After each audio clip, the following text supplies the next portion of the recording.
성장과 성숙이라는 이 단어를 우리가 생각해 볼 때에 둘 다 잘한다는 그런 의미가 있기 때문에 비슷한 말로 우리가 들릴 수 있지만, 그런데 자세히 우리가 살펴보면 이 두 단어가 굉장히 큰 차이가 있음을 우리는 발견할 수 있습니다. 성장이라는 것은 외적인 면을 가리키고 있는 것이죠. 키가 자라고 몸무게가 늘어나는 것, 이런 외적인 변화를 말하고 있습니다. 이에 비해서 성숙은 무엇입니까? 눈에 보이지 아니하는 부분이죠. 내적인 부분을 이야기를 하고 있습니다. 참을 줄도 알고 다른 사람을 배려할 줄도 알며 또 사랑하고 섬길 줄 아는 그런 마음을 가진 사람을 향해서 우리는 뭐라고 이야기하냐면 성숙한 사람이다, 그렇게 말합니다. 우리가 신앙생활을 하면서도 마찬가지입니다. 우리가 예수님을 믿어 이 주일도 지키고요, 또 그리고 헌금 생활도 합니다. 교회의 직분을 맡아서 또 여러 가지 이제 봉사의 일도 하고 또 섬기는 일도 합니다. 말씀을 읽기도 하고 기도 생활도 합니다. 삶 속에서 죄를 짓지 아니하려고 정직하게 순결하게 그렇게 살아가려고 우리가 노력하고 쓰고 있습니다. 우리가 예수님을 믿게 되면 이와 같이 우리의 삶의 여러 가지 면에서 신앙이 성장하고 있음을 우리는 볼 수가 있습니다. 그런데 우리가 신앙 성장과 함께 추구해야 할 과제가 있는데, 그것이 무엇이냐면 그것은 바로 성숙입니다. 이것은 곧 내면의 변화이고 또 성품의 변화입니다. 우리의 모습이 예수님을 닮아가는 것이죠. 주님의 겸손을 닮아가고 또 주님의 섬김을 닮아가며 주님의 사랑을 닮아갑니다. 신앙의 연륜이 오래되면 오래될수록 우리는 이 성숙한 내면의 변화에 대해서 열망을 가져야 될 줄로 믿습니다. 오늘 주시는 이 말씀을 가지고 우리가 성숙함에 이르는 신앙의 원리라는 제목으로 말씀을 나눌 텐데요. 오늘 말씀을 통해서 이 원리를 발견하고 우리 내면 가운데 성숙함에 이를 수 있는 사랑하는 저와 여러분들 될 수 있기를 주의 이름으로 간절히 소원합니다. 첫 번째로 성숙함에 이르는 신앙의 원리는 끈질김의 원리입니다. 우리 한번 따라해 보도록 하겠습니다. 끈질김의 원리. 오늘 우리 주어진 이 본문의 말씀을 보니까 2절, 4절, 6절에 있는 말씀을 보니까 엘리사가 내가 당신을 떠나지 아니하겠나이다, 이 말을 계속해서 거듭 반복하며 끈질기게 이 엘리야를 따라다니는 모습을 보게 됩니다. 우리 2절에 있는 말씀 같이 한번 읽어보도록 하겠습니다. 시작. 엘리야가 엘리사에게 이르되 청하건대 너는 여기 머물라, 여호와께서 나를 베델로 보내시느니라 하니, 엘리사가 이르되 여호와께서 살아계심과 당신의 영혼이 살아있음을 두고 맹세하노니 내가 당신을 떠나지 아니하겠나이다 하는지라. 이에 두 사람이 베델로 내려가니. 아멘. 이 엘리야 선지자는요, 이 땅에서 이제 하나님께서 허락하신 공적인 사역을 모두 마친 다음에 이제 하나님의 부르심이 가까워왔다는 사실을 알게 되었습니다. 이 땅의 삶을 정리하면서 마지막으로 그가 하고 싶은 일들이 있었는데, 그게 무엇이냐면 이 선지자 학교를 찾아가서 이 선지자 생도들을 만나는 일, 그들을 격려하는 일, 이 일을 하고 이제 하나님께 올라가기를 간절히 바랬습니다. 그래서 이 엘리야 선지자는요, 오늘 말씀에 보니까 길갈에서 베델로, 또 베델에서 여리고로, 또 여리고에서 요단으로 아주 분주하게 이렇게 이동한 것을 보게 됩니다. 그런데 이런 이동 과정 가운데서 아주 흥미로운 사건이 반복되고 있는데요. 그것이 무엇이냐면 엘리야 선지자는 계속해서 그 같은 장소에서 엘리사를 떼어두고 이렇게 혼자 가려고 했습니다. 너는 여기에 머물라. 오늘 말씀에 보면 그렇게 나오죠. 너는 여기에 머물라. 그것도 please, 부탁을 하면서 여기에 머물라라고 그렇게 말씀합니다. 길갈에서 베델에서 그리고 여리고에서 한 번도 아니라 세 번씩으로 반복하면서 여기에 머물라고 부탁을 했습니다. 그런데 엘리사는 어떻게 대답을 합니까? 선생님, 알겠습니다. 여기에 머물겠습니다. 그렇게 대답한 것이 아니라 오늘 말씀해 보니까 내가 당신을 떠나지 않겠습니다. 그렇게 맹세하며 끈질기게 이 엘리야를 따라다녔습니다. 엘리야가 머물라는 이 부탁의 말에도 불구하고 엘리사가요, 끈질기게 이 자기 스승님 이 엘리야를 따라다녔던 그 이유가 무엇일까요? 엘리야 선지자는 우리가 잘 알고 있듯이 그는 위대한 선지자이고 능력의 선지자입니다. 갈멜산에서요 바알과 아세라를 섬기는 그 선지자 850명과 영적인 전투를 벌여 당당하게 승리한 선지자입니다. 그때 당시 바알과 아세라를 섬기던 이 왕비 이 이세벨이죠. 이세벨의 막강한 권력 아래서 이스라엘 백성들은 이스라엘이라는 이 나라는 우상 숭배로 물들어 갔습니다. 아무도 하나님을 믿는다고 나서지 아니하는 그 상황 속에서 엘리야는 이스라엘 백성들이 보는 앞에서 하늘에 불이 내리게 함으로 제단에 불이 내리게 하는 그 놀라운 그 능력을 보여주었습니다. 물론 하나님께서 행하신 일이죠. 이 일을 통해서 이 세상에 살아계신 신은 오직 하나님밖에 없다. 이것을 증명해 보였습니다. 또한 가뭄이 지속되다가 하나님께 기도했더니 비로 바로 응답을 받은 능력의 선지자가 엘리야 선지자입니다. 위대하고 이 능력 많은 선지자를 이제 떠나보내고 이 엘리사가요, 이 엘리야 선생님의 하던 모든 일들을 감당하려고 하니 엘리사의 마음 가운데 얼마나 두렵고 떨렸겠습니까? 불안한 마음이 얼마나 컸겠습니까? 엘리사의 감정이 너무 복잡했을 것 같습니다. 그래서 이 엘리사는요, 이 엘리야 붙들면서 엘리야를 붙들었던 것이 아니라 사실은 엘리야를 위대하게 만드시고 엘리야에게 능력을 주셨던 그 하나님을 붙들기 위해 끈질기게 이 엘리야를 따라다녔던 것입니다. 오늘 이 엘리사의 모습 속에서 우리가 찾아볼 수 있는 신앙의 원리는 다른 것이 아니라 바로 끈질김의 원리입니다. 성숙함에 이르는 원리는 무엇이냐면 하나님을 끈질기게 붙드는 것입니다. 일반적으로 사람들은 위대하고 능력 있는 지도자가 되기 위해서 어디에 집중하고 뭐에 힘을 씁니까? 남들보다 더 뛰어난 사람이 되기 위해 이 스펙을 갖기를 원하죠. 그래서 더 많이 공부를 합니다. 또 시간만 나면 이제 자기 개발을 해서 자기 능력을 키우려고 합니다. 시간이 되면 자격증 공부도 많이 해서 많은 자격증을 취득하려고 하고 또 경험도 많이 쌓으려고 합니다. 이런 것들이 일반적으로 사람들에게 인정받고 존경받는 성공의 비결이라 그렇게 사람들은 생각합니다. 사실 저도 부끄러운 고백이지만 신학대학교하고 일반대학교 이 두 대학교를 놔두고 상당히 많은 갈등을 했습니다. 고민을 했습니다. 제 마음 가운데서는 신학대학교를 바로 가지 않고 일반 대학교에 들어가려고 했습니다. 직장 생활이나 그 사업을 해서 돈을 많이 번 다음에 능력도 갖추어서 그렇게 목사가 되면 하나님께서 더 기뻐하지 않을까 이런 생각을 했었습니다. 돈도 없고 능력도 없는 목사를 어떤 사람이 인정하고 따르겠느냐 이런 인간적인 생각이 제게 너무 많았습니다. 저희 신앙이 어리고 성숙하지 못했습니다. 그래서 이것을 놓고 제 아버지와 함께 이제 의논을 하는 중에 제 아버지가 이제 이렇게 이야기하는 것입니다. 이왕 목회자가 될 것 같으면 일찍 신학교에 가서 하나님 앞에 많이 쓰여라. 쓰임 받아라. 이 말이 제 마음에 아주 깊게 이렇게 다가오더라고요. 본인은 이제 사업을 하시고 또 장로로 교회를 섬기시다가 늦게 이제 소명을 받아가지고 목회를 하셨는데 그런 짧은 목회 경험이 많이 아쉬웠던 것 같습니다. 그래서 일찍 할 것 같으면 일찍 가서 하나님 앞에 많이 쓰여라라는 그 아버지의 충고에 제가 일반 대학교가 아니라 신학대학교를 선택하고 입학하게 되었습니다. 지금에서 되돌아보면 정말 그렇습니다. 능력은 내가 만드는 것이 아니라 하나님께서 주시는 것이죠. 능력의 근원, 원천은 하나님이 되시고 그 하나님을 붙드는 것이 우리에게 능력이 되고 힘이 되는 줄을 믿습니다.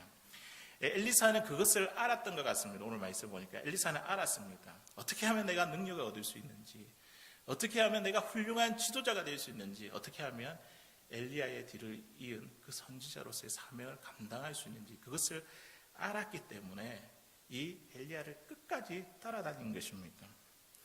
엘리사는 이 엘리야를 위대하게 사용하신 그분, 그 하나님을 붙들기 위해서, 그리고 엘리야에게 능력을 주신 그 하나님을 붙들기 위해 엘리야가 이 세상을 떠나는 그날까지 끈질기게 따라다녔던 것입니다.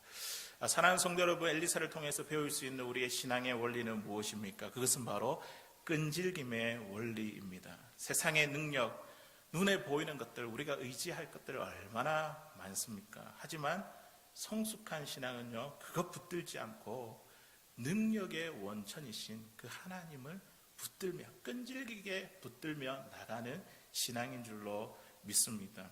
사업에, 또 우리 직장 생활 가운데, 가정 가운데 어려움이 있다 할지라도 우리가 여기서 놓지 말아야 될 것은 무엇이냐면 하나님과의 관계의 끈을 우리는 놓지 말아야 됩니다. 끈질기게 하나님께 집중하는 그것이 바로 성숙함에 이르는 신앙의 귀한 원리가 됨을 믿습니다. 야곱은 형 에서를 다시 만나야 되는 두려운 상황 가운데 있었습니다. 너무 막막했습니다. 장자 명분을 다 빼앗은 일 때문에 이 에서는요, 야곱을 평생 원수로 생각하고 있었습니다. 이 에서를 만나기 전날 밤 야복 강가에서 그가 간절하게 붙들고 붙잡았던 것은 무엇입니까? 하나님의 천사와 밤새도록 그가 씨름을 했습니다. 환도뼈가 부러지면서까지 끈질기게 그가 천사를 붙들었던 이유가 무엇입니까?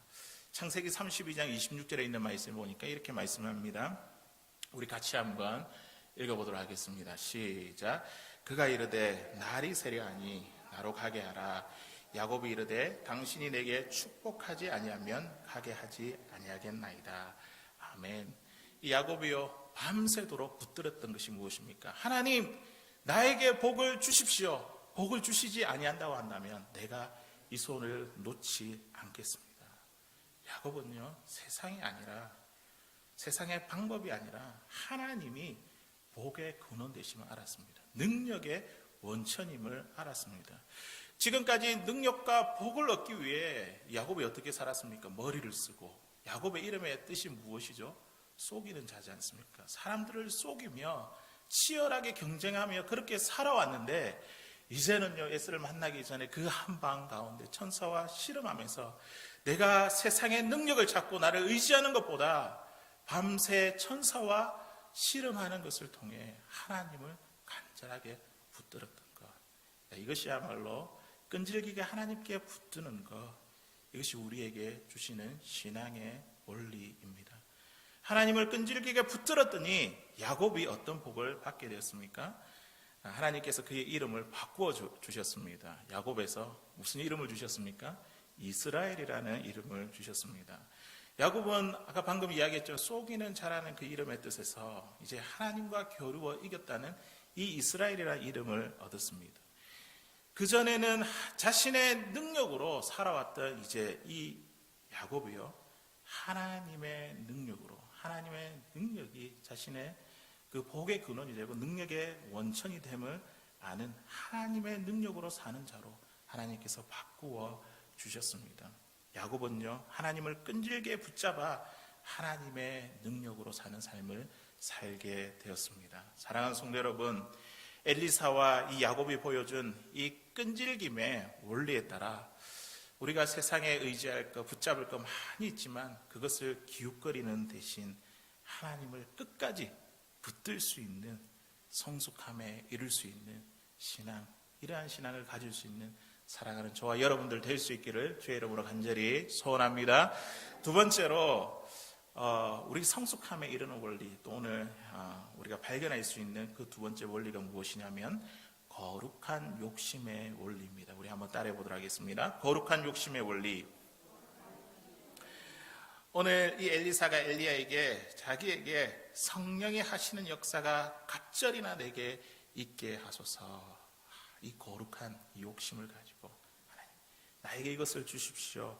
그런 거룩한 욕심의 원리를 우리가 배울 수 있습니다. 우리 본문 9절에 있는 말씀 우리 같이 한번 읽어보도록 하겠습니다. 시작.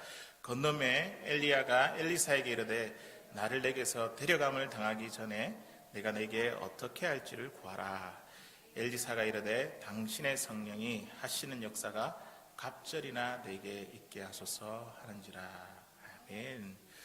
지금 엘리사가 이 엘리야를 끈질기게 따라오고 있습니다. 그러면서 이제 엘리야가 엘리사에게 이렇게 말합니다. 하나님께서 나를 데려가시기 전에 너가 요구할 것이 무엇인지 나에게 말해보거나. 지금 그렇게 물어보았습니다. 그러자 이 엘리사는 기다렸다는 듯이 이렇게 말합니다. 당신의 성령의 하시는 역사가 갑절이나 내게 있게 하소서.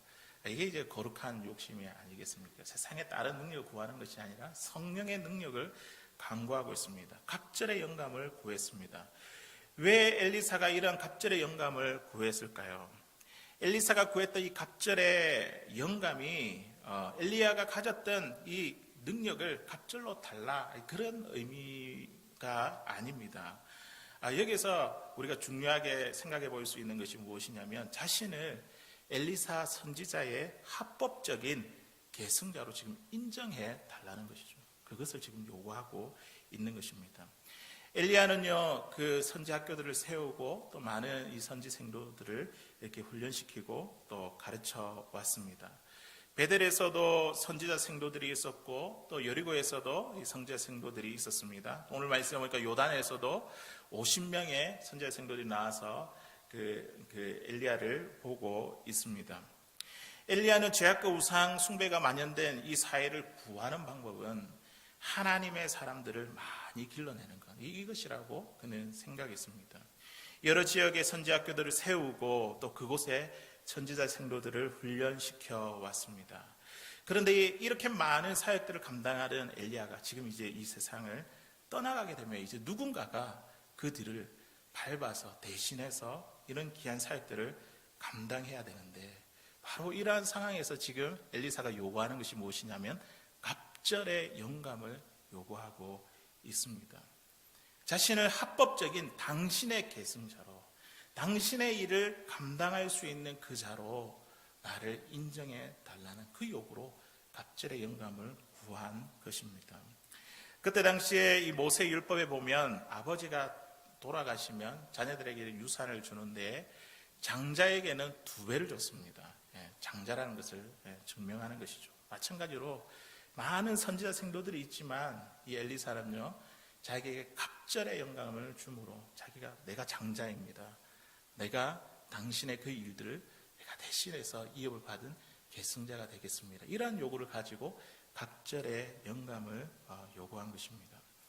왜 엘리사는 엘리야의 계승자로, 장자로 인정받고 싶었을까요?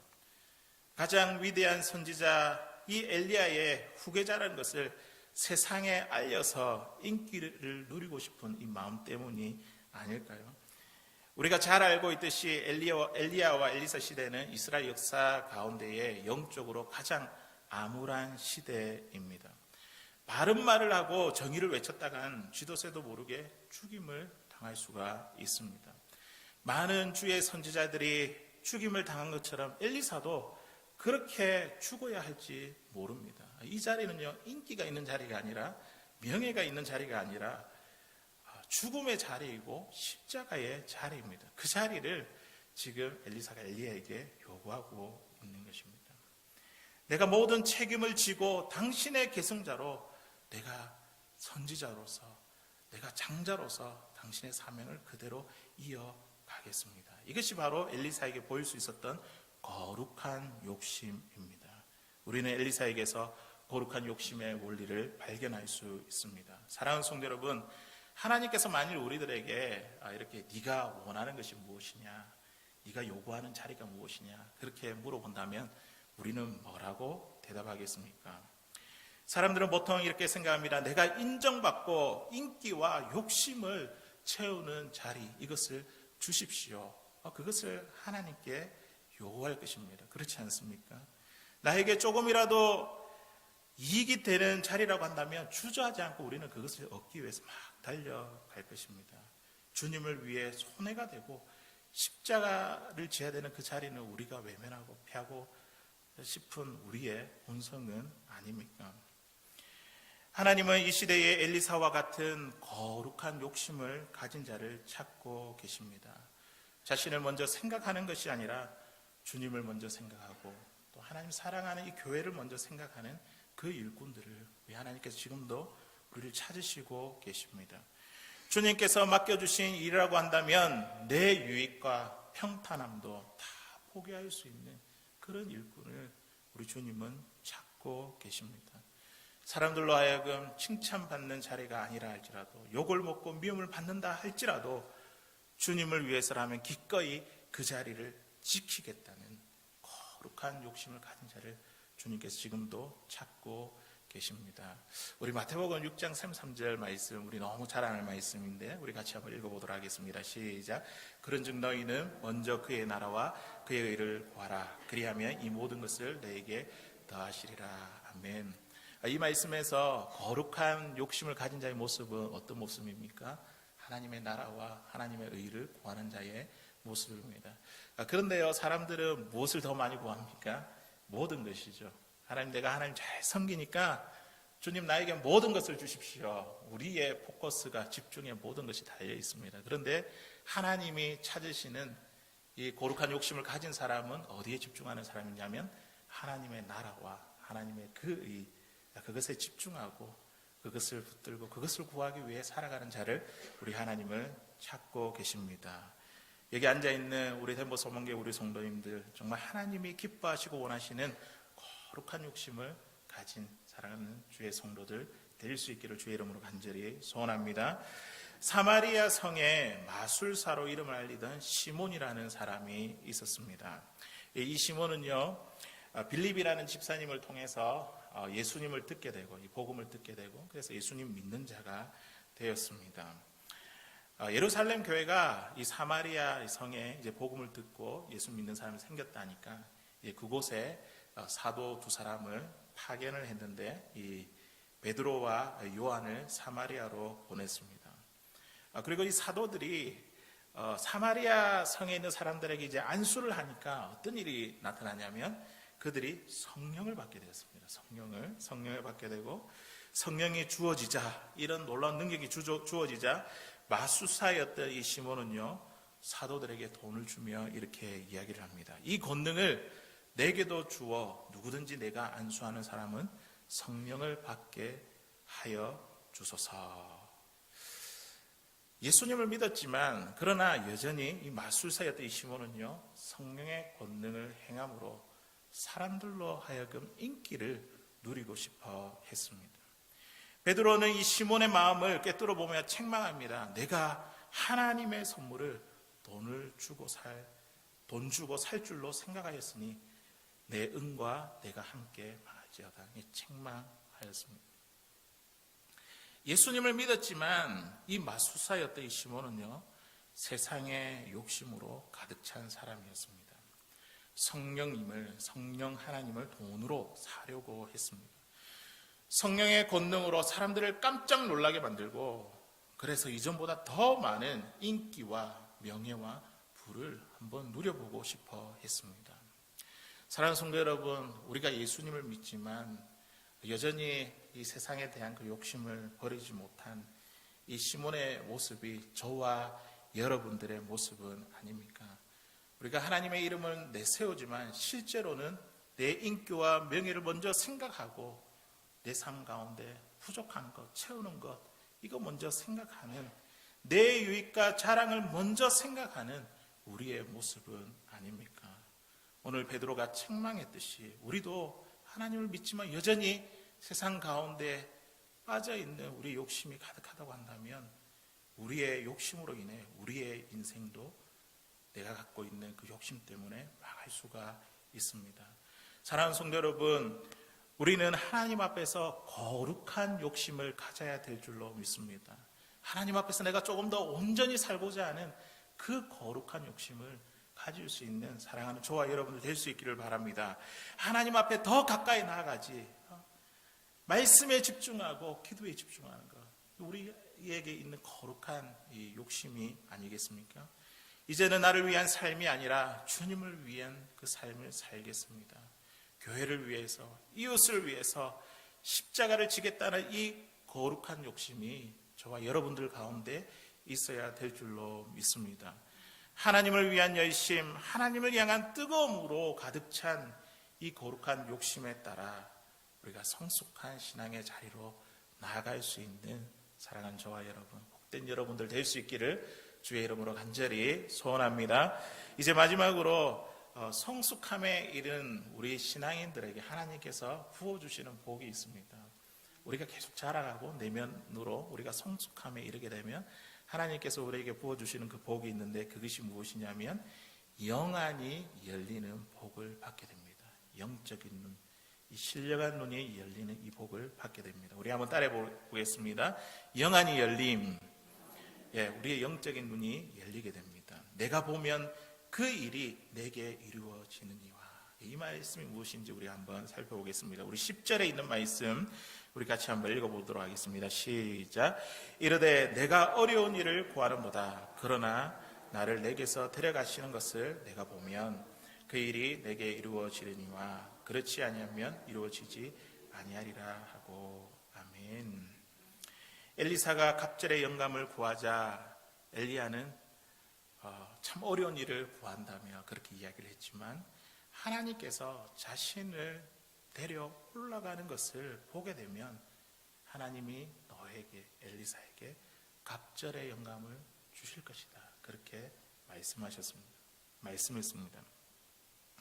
하나님을 끈질기게 붙잡는 자에게, 그리고 갑절의 영감이라는 거룩한 욕심을 가진 자들에게 하나님이 부어주시는 그 복이 있는데, 그것은 바로 영안이 열리는 복, 신령한 것을 바라보는 복, 영적인 눈, 그것을 우리에게 허락해 주십니다. 엘리사는 신령한 눈이 열려서 정말 보았죠. 무엇을 보았습니까? 엘리야가 하늘로 올라가는 것을 보았습니다. 불수레와 불말들을 타고 승천하는 모습을 보았습니다. 하나님께서 행하시는 그 능력을 보는데, 하나님의 행하시는 그 일들을 보게 되니 이것이 우리 인간으로서 얼마나 큰 축복이겠습니까? 엘리사는요, 이 일뿐만 아니라 이제 앞으로 사역에 보시면 남들이 보지 못하는 것을 보는 영적인 눈을 가지고 있었습니다. 아람 군대가 이스라엘을 침략해 올 때 엘리사가 있던 도단성을 공격해 왔습니다. 아침 일찍 엘리사의 사환이 나가보니 아람의 군사와 말과 군대가 가득한 것을, 도단성을 에워싼 것을 보게 되었습니다. 이 사환이요, 너무 두려워해서 이 사실을 엘리사에게 전했습니다. 그때 엘리사가 뭐라고 대답합니까? 두려워하지 말라. 우리와 함께한 자가 그들과 함께한 자보다 많으니라. 아무리 눈을 뜨고 쳐다봐도 보이지 않는데, 지금 엘리사는 그것을 보고 이 사환에게 이야기하는 겁니다. 두려워하지 말라. 우리와 함께한 자가 그 자보다 더 많이 있다. 엘리사는 보고 있었다는 것이죠. 그러면서 하나님께 기도합니다. 열왕기하 6장 17절에 있는 말씀입니다. 우리 같이 한번 읽어보도록 하겠습니다. 시작. 기도하여 이르되 여호와여 원하건대 그의 눈을 열어서 보게 하옵소서 하니, 여호와께서 그 청년의 눈을 여심해 그가 보니 불말과 불병거가 산에 가득하여 엘리사를 둘러더라. 아멘. 엘리사가 하나님 앞에 기도합니다. 하나님, 이 사환의 눈을 열어주십시오. 이 청년의 눈을 열어주십시오. 영의 눈을 열고 쳐다보니 무엇이 보였습니까? 아람의 군대만 아니라 이 엘리사를 둘러싸고 있는 수많은 하나님의 군대, 불말과 불병거로 하나님의 군대가 산에 가득하여 엘리사를 둘러싼 것을 보게 되었습니다. 우리가 신령한 눈을 갖게 되면 이 얼마나 좋을까요? 우리를 두렵게 하는 이 현실의 문제, 그 어떤 문제에 대해서 우리는 두려워하지 않을 수 있습니다. 걱정과 근심, 불안에 빠지지 않습니다. 왜냐하면 나를 에워싼, 나를 둘러싼 하나님의 군대를 보게 되기 때문입니다. 나의 문제보다 하나님이 더 크심을 우리는 보게 될 것이기 때문입니다. 끈질기게 하나님을 붙들고 하나님을 위한 거룩한 욕심으로 우리가 살아가면 하나님은요, 우리에게 눈을 열어주십니다. 영적인 것을 볼 수 있도록 하나님께서 일하시고 행하여 주시는 그 일들을 하나님은 보게 하십니다. 세상에 대해 두려워하지 않고 세상을 이긴 승리자로 우리가 담대하게 살아갈 수 있도록 하나님께서 우리에게 은혜를 베풀어 주십니다. 어떤 목사님의 간증을 들었습니다. 이 목사님이 부목사 시절에 담임 목사의 자리를 놓고 기도하던 중에 그만 피부암에 걸리고 말았습니다. 머리 얼굴까지 암이 퍼져서 누구라도 그 목사님 보면 피부암 환자라는 것을 알게 되었습니다. 이런 분이 어느 교회에 이제 청빙을 받겠습니까? 그런데 어느 날 담임 목회를 하던 동기 목사님이 유학을 떠나게 되자 이제 그 자리가 이제 비어 있게 되어서 이 동기 목사님의 권유로 그 교회에서 설교를 하게 되었습니다. 설교가 끝나자마자 이제 성도들이 이제 모여서 서로 이제 의논을 하는 것이죠. 설교는 참 좋은데 언제 돌아가실지 모르는 분을 담임 목사로 모실 수 없다고 그런 결론을 모았습니다. 그런데 그때 평소에 기도를 많이 하시던 한 여집사님이 입을 열어서 이렇게 이야기를 했습니다. 저는 이 목사님을 담임 목사님으로 모셨으면 좋겠습니다. 성도들이 이 제정신인가 하고 이 여집사님 쳐다보았습니다. 저 목사님을 모신다면 우리는 날마다 비장한 설교를 들을 수 있을 것입니다. 매번 설교할 때마다 마지막처럼 그렇게 설교를 하실 것입니다. 그리고 하나님의 뜻이 어디 있는지 누가 알겠습니까? 우리가 목사님 위해 기도할 때 하나님께서 고쳐주실지 말입니다. 그리고 저런 목사님 모시게 되면 우리 하나님께서 얼마나 기뻐하실까요? 결국 이 교인들의 마음을 모아서 이 피부암에 걸린 이 목사님을 청빙하게 됐다는 이야기였습니다. 이 소식을 들은 이 목사님은 너무 감격해서 지금까지 자기 병 낫기를 위해서 이것 때문에 내가 내 앞길이 막혀 있었는데 이런 불평과 원망이 너무 가득했는데 이제는 이 병 낫기를 위해서 기도하는 것이 하기보다 이 고마운 교인들을 위해서 또 하나님께서 맡겨주신 성도를 위해서 눈물로 기도했습니다. 교인들은 목사님의 건강을 위해 또 한 마음으로 기도를 드렸습니다. 그런데 어떤 일이 생겼냐면 놀랍게도 하나님은 이 목사님 병을 고쳐주셨고 또 그 교회 가운데 능력 있게 사역을 감당하게 하셨습니다. 사랑하는 성도 여러분, 현실을 보면요 우리가 불가능하게 보이지만 영적인 눈을 열어서 우리가 보면 하나님께서 일하고 계신 것을 우리는 볼 수 있습니다. 하나님은 이 기도하는 여집사님에게 영안을 열어주셨습니다. 모두 다 아니다라고 이야기를 할 때에 하나님께서 일을 하신다는 것을 보게 되었습니다. 우리에게도 영적인 눈을 열면요 이런 기이한 일들을 보게 됩니다. 내가 볼 때는 아니다, 불가능하게 생각하지만 그러나 하나님은 된다, 가능하다, 내가 이루어줄게 그렇게 말씀하시는 하나님의 음성을 듣게 됩니다. 하나님은 이 피부암 걸린 목사님에게도 영안을 열어주셔서 자신의 병 낫기를 위해서 기도한 것이 아니라 누구를 위해서? 이제는 성도를 위해서 기도하게 되고 또 성도는 목사님을 위해서 한 마음으로 기도하게 되고 하나님께서 이루어 가시는 그 역사가 얼마나 신비롭고 놀랍습니까? 우리의 영안을 열어주시면 눈에 보이지 아니하시는 하나님이 지금도 우리의 삶 가운데 일하시고 역사하심을 우리는 눈으로 보게 하십니다. 우리에게 영안이 열린다고 한다면 우리 인생에 있어서 이게 얼마나 큰 축복일까요? 세상이 우리를 두렵게 한다 할지라도 영안이 열린 사람은 이 엘리야처럼 두려워하지 않습니다. 하나님이 나를 에워싸고 계신데, 나를 보호해주고 계신데, 나보다 앞서서 싸워주고 계신데 우리는 이 세상을 향해서 전혀 두려워하지 않습니다. 사랑하는 성도 여러분, 오늘 주신 말씀을 통해서 정말 이러한 영안이 열릴 수 있는 하나님의 축복, 하나님의 복을 얻을 수 있는 사랑하는 저와 여러분들 될 수 있기를 주의 이름으로 간절히 소원합니다. 이제 말씀의 결론을 맺겠습니다. 오늘 이 엘리사를 통해서 성숙함에 이르는 신앙의 원리는 무엇입니까? 엘리사를 통해서 우리가 배울 수 있는 것은 무엇입니까? 끈질김의 원리, 하나님의 능력을 끝까지 붙잡는 것, 세상이 아니라 세상이 기웃거리는 대신 하나님의 능력을 끝까지 붙드는 것, 이 끈질김의 원리. 두 번째는 뭐라고요? 거룩한 욕심의 원리입니다. 이 원리에 따라 우리가 살아가게 되면 하나님께서 어떤 복을 우리에게 주신다고요? 우리의 영안이 열리는 그 복을 우리에게 허락해 주실 줄로 믿습니다. 우리는 이 복을 통하여 세상을 향해 담대하게 살아가게 하실 것입니다. 지금도 나의 앞뒤에서 좌우에서 일하시는 그 하나님을 바라보고 우리 안에 내면의 성숙함을 이룰 수 있는 우리 덴버소망교회 모든 성도님들 될 수 있기를 주의 이름으로 간절히 축원합니다.